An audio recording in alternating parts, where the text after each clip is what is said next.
గురుభ్యో నమః. శ్రీ చిర్రావూరి మరియు చిర్రావూరి జయం యూట్యూబ్ ఛానల్ ప్రేక్షకులకు నమస్కారం. మనం ప్రతిరోజు కానీ లేదా వారానికి ఒకరోజు కానీ లేదా నెలకు ఒక రోజు కానీ ఏదైనా దేవాలయానికి వెళ్తూ ఉంటాం. దేవాలయానికి వెళ్ళి ప్రదక్షిణలో చేస్తూ మనకు అనుకోకుండానే అలా వెళ్ళి గుడి వెనకాలకి వెళ్ళేటప్పుడు గుడి వెనుక ఉన్నటువంటి భాగాన్ని అలా చేత్తో ముట్టుకుని నమస్కారం చేసుకుంటాం.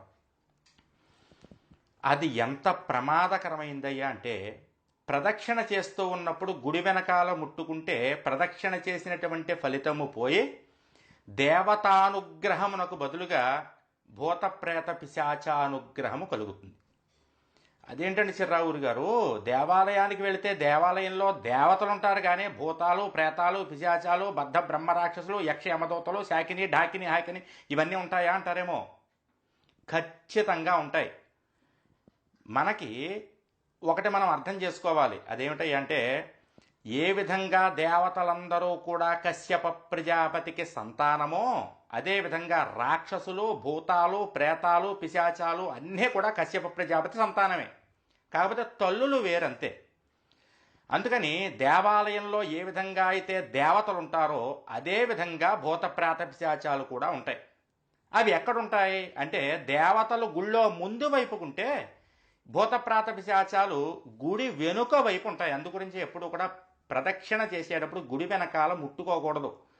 నిద్రపోతూ ఉన్నటువంటి వాటిని మనం గుడి వెనకాల ఎలా ముట్టుకుంటే తట్టి లేపినట్టయి అవి మన వెనకాల బయలుదేరతాయి.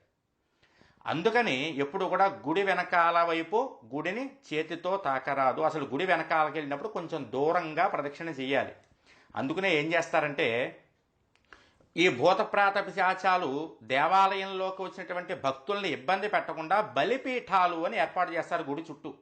ఆ బలిపీఠం మీరు ఒక్కటి గమనిస్తే దేవాలయానికి వెళ్ళినప్పుడు ధ్వజస్తంభానికి పక్కన కానీ వెనుక వైపు కానీ బలిపీఠం ఉంటుంది. ఎందుకంటే కాస్త అన్నాన్ని అలా మంత్రించి ఆ బలిపీఠం మీద వేసేస్తే దేవాలయంలోకి వచ్చినటువంటి వాళ్ళని ఈ యొక్క భూత ప్రేత పిశాచాలు ఇబ్బంది పెట్టకుండా, వాళ్ళ యొక్క ప్రదక్షిణ ఫలితాన్ని తీసేసుకోకుండా ఈ బలిపీఠం మీద ఉంచినటువంటి అన్నాన్ని తీసుకుని అవి తృప్తిపడి మళ్ళీ గుడి వెనకాలకి వెళ్ళి అవి విశ్రమిస్తాయి. అందుకని ఎప్పుడు కూడా గుడి వెనకాల ప్రదక్షిణ చేసేటప్పుడు గుడిని చేతితో తాకకూడదు. ప్రదక్షిణ ఫలితం కంటే భూత ప్రేత పిశాచాలని తట్టి లేపినటువంటి ఫలితం మనకు వస్తుంది. కాబట్టి చాలా జాగ్రత్తగా గుర్తుంచుకోండి.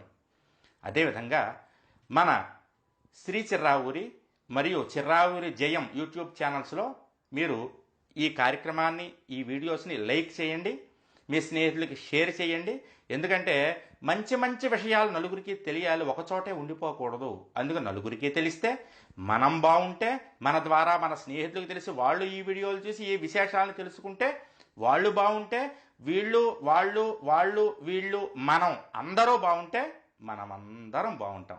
కాబట్టి తప్పనిసరిగా ఈ వీడియోస్లన్నీ కూడా లైక్ చేయండి, మీ యొక్క స్నేహితులకి షేర్ చేయండి, చక్కగా మీ కామెంట్లు ఉంచండి. జయం.